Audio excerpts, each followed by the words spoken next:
Excelente dia, já começando a melhor semana das nossas vidas, está declarado, já com aquele cafezinho expresso, ó. Deus abençoe a sua vida, que você esteja diante da presença do Senhor, que os pensamentos de Deus venham sobre a tua mente, que a confiança e o amor do Senhor estejam sobre a tua vida. E já chamamos nosso amigo fiel, Espírito Santo de Deus, para trazer o discernimento dessa palavra. Hoje nós vamos para a leitura de 2 Reis 13, que diz assim: uma vida entregue a Deus continua gerando frutos, mesmo depois que termina. Qual é o contexto aqui, né? Deus continua agindo mesmo em tempos difíceis. O rei Jeoacás governa Israel e o povo sofre com a opressão da Síria. Jeoacás clama ao Senhor e Deus mostra misericórdia e traz livramento. Jeaz, né, reina, e o profeta Eliseu está doente perto da morte, mas Eliseu ainda profetiza, e Eliseu profetiza a vitória sobre a Síria. E aí existe a morte de Eliseu, e um homem morto é colocado no túmulo de Eliseu e volta à vida, só em tocar os seus ossos. Olha o que é uma vida entregue ao Senhor, né? Então, nós vamos para a leitura da palavra, pedindo o seu discernimento e sabedoria, já declarando que vamos ver o melhor dia das nossas vidas, a melhor semana das nossas vidas, e assim é porque nós temos o Deus de Israel conosco, amém? E diz assim, ó: Espírito Santo, fala conosco. No ano 23, Joás, filho de Acasias, rei de Judá, começou a reinar. Jeoacás, filho de Jeú, sobre Israel em Samaria, e reinou 17 anos.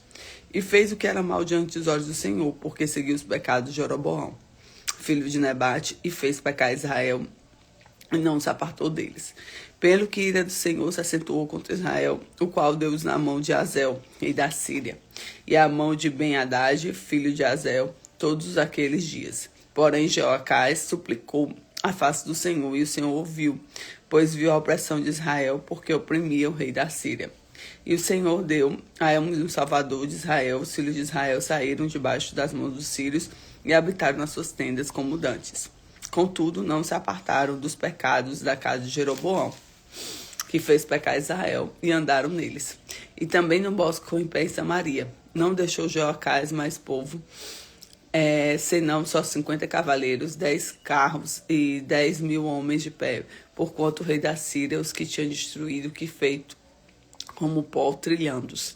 Ora, o mais alto dos atos de Jeoacás e tudo o que fez mais, e o seu poder porventura não estão escritos no livro de crônica dos reis de Israel? Jeoacás dormiu com seus pais e sepultaram em Samaria. Jeoás, seu filho, reinou em seu lugar. No ano 37, Joás, rei de Judá, começou a reinar a Jeoás, filho de Jeoacás, filho sobre Israel, em Samaria, e reinou 17 anos. E fez o que era mal aos olhos do Senhor. Não se apartou de nenhum dos pecados de Jeroboão, filho de Nebate, e fez pecar Israel. Porém, andou neles. Ora, o mais dos atos de Joás, tudo quanto fez mais, e o seu poder com o que pelejou contra Amazias, rei de Judá, porventura não estão escritos no livro de crônica do rei de Israel. E Joás dormiu com seus pais, e Jeroboão se assentou ao trono, e Joás foi sepultado em Samaria junto aos reis de Israel. E Eliseu estava muito doente, de que morreu. E Joás, rei de Israel, desceu a ele, chorou sobre o seu rosto e disse: meu pai, carros de Israel e cavaleiros. E Eliseu lhe disse: toma o arco e a flecha. Tomou o arco e a flecha. Então disse ao rei de Israel: põe na tua mão sobre o arco, e pôs sobre ele sua mão. E Eliseu pôs sua mão sobre as mãos do rei, e disse: abre a janela para que eu oriente, e abriu-a. Então disse Eliseu: atira, e atirou. E disse: as flechas do livramento do Senhor, e a flecha do livramento contra o sírio, porque ferirás os sírios em Afeca, até os consumir. E disse mais: toma as flechas, e as tomou. Então disse ao rei de Israel: fere a terra. E feriu 3 vezes e cessou. Então o homem de Deus se dignou muito contra ele e disse: 5 ou 6 vezes deveria ter ferido então. Feririas os sírios até consumir. Porém agora só 3 vezes ferirás os sírios. Ou seja, Deus dá a oportunidade. Olha, vai pela tua fé e joga as flechas na terra, que assim vai ser o que tu vai ferir os sírios. E ele só joga 3. Incomoda, entendeu? Pega essa parte aí, tá? Que a gente vai falar sobre ela. Depois morreu Eliseu sepultado e o sepultaram. Ora, as tropas de Moabitas invadiram a terra à entrada do ano. E sucedeu que, enterrando eles um homem, eis que viram um bando e lançaram um homem na sepultura de Eliseu, caindo nela. O homem, tocando os ossos de Eliseu, reviveu e levantou-se aos seus pés. E Azel, rei da Síria, oprimiu Israel todos os dias em Joacás. Porém, o Senhor teve misericórdia deles, compadeceu deles e tornou para eles, por seu amor, consertou Abraão, Isaque e Jacó. E não quis destruir e o lançou ainda na sua presença. E morreu Azael, rei da Síria, em Ben-Hadad, seu filho, reinou em seu lugar. E Joás, filho de Joacás, tornou a tomar a cidade das mãos de Ben-Hadad, que tinha tomado na mão de Joacás, seu pai, na guerra. 3 vezes Joás o feriu e recuperou a cidade de Israel, que poderia ser muito mais se ele tivesse tido um pouco mais de fé. Vocês entenderam aqui? Então vamos para o discernimento dessa palavra. Presta atenção. Primeiro, Deus responde o clamor sincero, né? Joacás clama e Deus responde.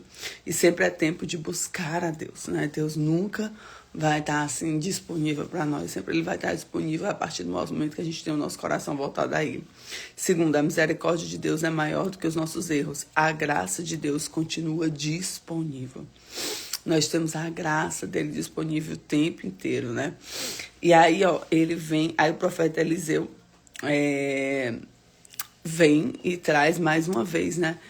Tomou arco e flecha, então ele diz, né, pro Deus de Israel, para Joás, para ele poder realmente atacar os sírios, ele ia ganhar, e Eliseu traz, e ele diz, fere a terra, né? Toma as flechas, tomou, disse ao rei de Israel, fere a terra, e feriu 3 vezes e cessou.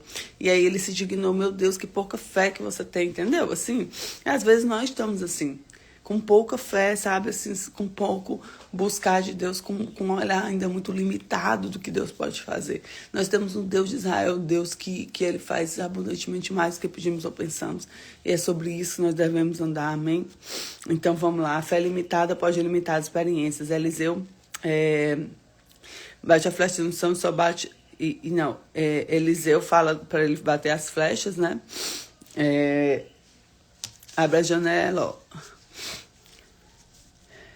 Que aí veio Joás e ele atirou as flechas e ele só botou 3 vezes, né?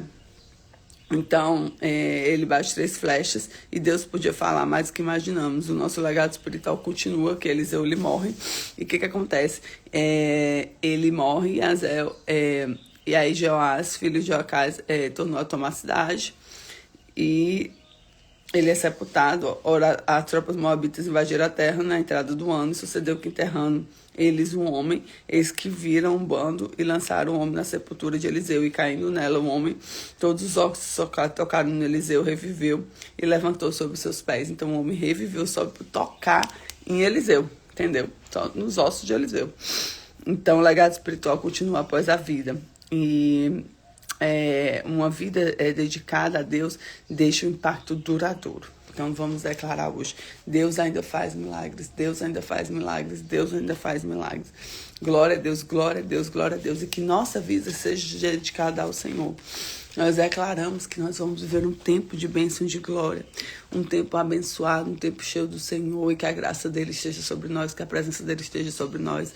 Não vamos negociar, né? E não jogue só 3 flechas, jogue mais que o Senhor pode fazer, porque o número de flechas que ele estava jogando ali era exatamente o número de vitórias que ele ia ter. Então o Senhor, ele está trabalhando, está trazendo, e a gente não pode limitar a nossa fé pelos nossos olhos, mas a gente tem que limitar a nossa fé pelos olhos de Deus. Amém? Que Deus te abençoe, que a graça dele esteja sobre ti e que o Senhor resplandeça sobre a tua vida. Fica com Jesus.